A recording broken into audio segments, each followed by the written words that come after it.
घरी उठावे करे जा ते 2000 दबा के अवले जा। अच्छा भगलो कि ना? अरे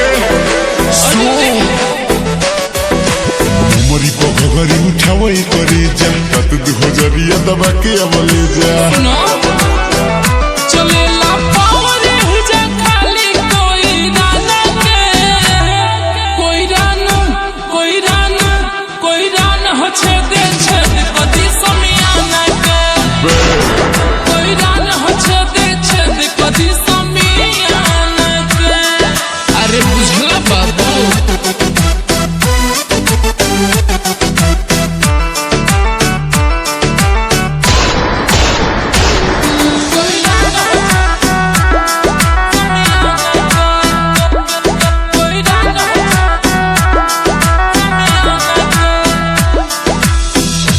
की कोई रे होके बोले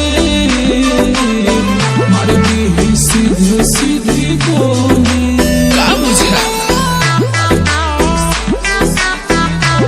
सुना हमरा से की हुना लागे डरे कांडो मजहद में यही जे खड़े खड़े बोले के हिम्मत नहीं बाटे कोनो जाना के कोई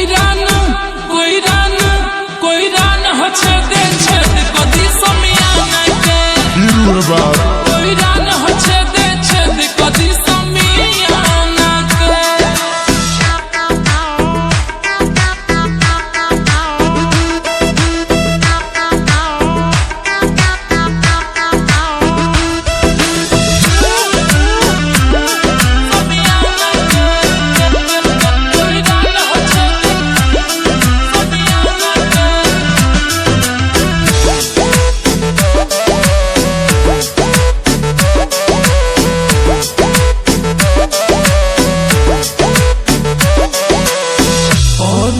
से ना बातू मानो भूमि पर न था। अरे कनी दूरे रहा आह दादा गोरख महतो के चले रंगदारी तू की न चाहिए छोटू मिश्रा बरिया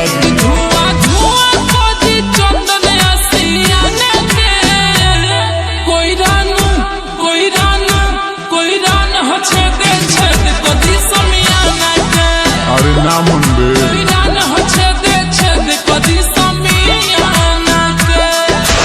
अरे रहे द जान गई।